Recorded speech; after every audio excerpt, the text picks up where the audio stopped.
evening. This is the 18 WJTS News. I'm Charlotte Olson.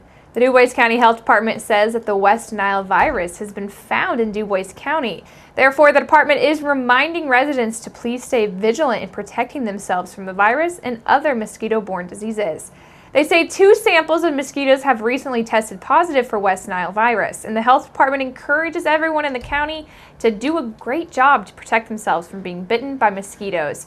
You can protect yourselves from some of the following simple steps. Apply insect repellent containing DEET to clothes and exposed skin. Wear light-colored clothing. Avoid wet, highly vegetative areas where mosquitoes live.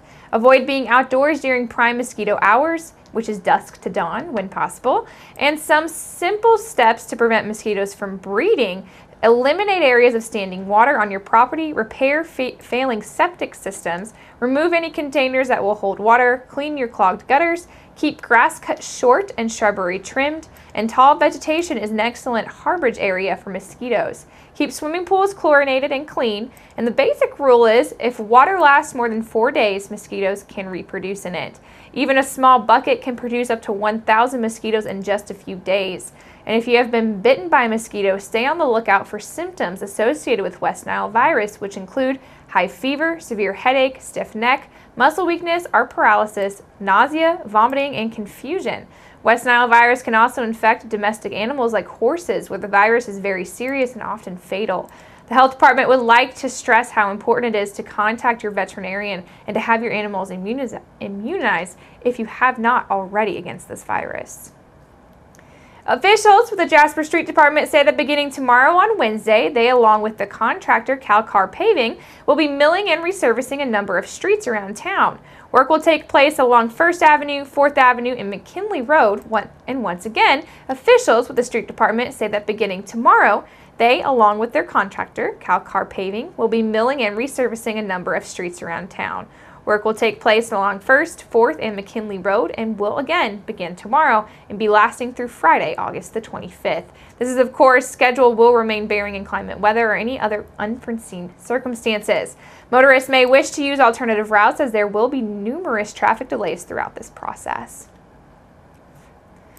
Officials with the City of Huntingburg's Water Department say that they will be conducting hydrant flushing throughout the month of September. They say that beginning on Tuesday, September the 5th through Saturday, September the 30th, workers will be running hydrants at various locations throughout the city on a daily basis. Flushing times will typically be Monday through Friday from 7:30 a.m. until 3:30 p.m. Flushing is performed to improve water quality, as is necessary preventative maintenance activity for proper waterline functioning. And although it may appear to be wasting water, flushing improves pressures and also flow rates needed for our protection for fire protection, aids in maintaining proper valve and hydrant operation, and also helps to provide better overall water service to customers. They say the water will remain safe to drink. However, special care and attention is recommended, especially before doing laundry. Customers are advised to run cold water through their taps for 5 to 7 minutes to clear any discoloration in the water that may adversely affect laundry items. The City of Huntingburg is not responsible for the cleaning and/or replacement of these items. For more information, please contact Rachel Steckler at the Huntingburg City Hall at 812-683-2211.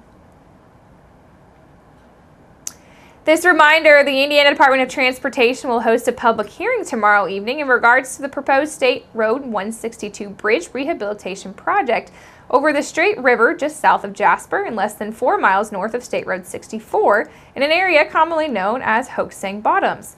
INDOT says that the purpose of this hearing is to offer those interested an opportunity to comment on the draft environmental document and also preliminary design plans for a proposed project. The hearing is set to begin at 5:30 p.m. at the Jasper Public Library Annex along Main Street in Jasper, just across from the Jasper Public Library. As part of the Indiana Historic Bridge Inventory Project, the State Road 162 Pony Truss Bridge is determined to be eligible in the National Register of Historic Places. The bridge was designed as a select in the Indiana Historic Bridge Inventory, which means it is suitable for preservation and is an excellent example of this type of bridge. The preferred alternative involves rehabilitation of the existing structure for continued vehicular use and also could follow the Secretary of Interior standards for rehabilitation as outlined in the standard treatment approach for historic bridges. Once again, the public hearing is planned for 5:30 tomorrow at the Jasper Public Library Annex, which is located across the street from the Jasper Public Library. A woman authorities say hailed from New York was killed in a one-vehicle accident near the Orange-Martin County line over this past weekend. She crashed after apparently falling asleep behind the wheel, and shortly after 6 a.m. Saturday morning, the Martin County Sheriff's Office did receive a call from Orange County Dispatch advising of a one-vehicle accident just inside the Martin County line. Deputies say a vehicle was found on U.S. Highway 150 just west of Panhandle Road with an unconscious person. They say that the vehicle had been westbound and appeared to have driven down an embankment and struck a tree. A deputy and an ambulance was dispatched to the scene, and when Martin County authorities arrived, Orange County law enforcement and also emergency medical personnel were already working on the scene. Shortly thereafter, Martin County Deputy Coroner Mark Franklin arrived at the scene, and he pronounced the victim, 47-year-old Lynette Lynch of Liverpool, New York, deceased. The Sheriff's Department says that the case is still under investigation. However, preliminary and also other assessments do indicate that Lynch may have fallen asleep at the wheel, thus causing the accident. County by county unemployment numbers for the month of July have been released, and for the first time in a number of months, DuBois County does not either single-handedly hold or at least share the top spot as far as counties with the state's lowest unemployment rate. Numbers which were released on Monday by the Indiana Department of Workforce Development do show that DuBois is with an increase of 0.3%, causing the county to fall into a three-way tie with LaGrange and Adams County for second place with a 2.6% unemployment. The three are now 0.1% behind Elkhart County, who had the state's lowest unemployment mark last month at 2.5%. Neighboring Daviess County and three others are at 2.8% after Daviess saw an increase of 0.4%. The department says that Indiana's unemployment rate edged up to 3.1% in July and is below the national rate of 4.3% last month. The state's July jobless rate compared with 1.3% in June. Indiana's labor force decreased by 1,077 from the previous month due to a 4,008 decrease in unemployment and a 2,931 increase in unemployment. Indiana's total labor force is more than 3.3 million, and the state has a 64.3% labor force participation rate. Workforce Development Commissioner Steve Braun says that Indiana's unemployment rate continues to be both a near record low.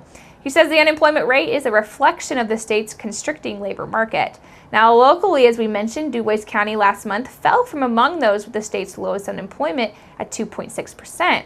Daviess County was at 2.8%, Martin and Warwick came in at 3.1%, Spencer is right behind at 3.2%, Pike at 3.4%, Orange at 3%, and Crawford at an even 4%. Perry County's July unemployment rate came in at 4.1%. Vermilion County, north of Terre Haute area, had the state's highest unemployment rate, which came in at 5.3%. And make sure you keep it right here, because up next, we're going to take a look at your weather summary.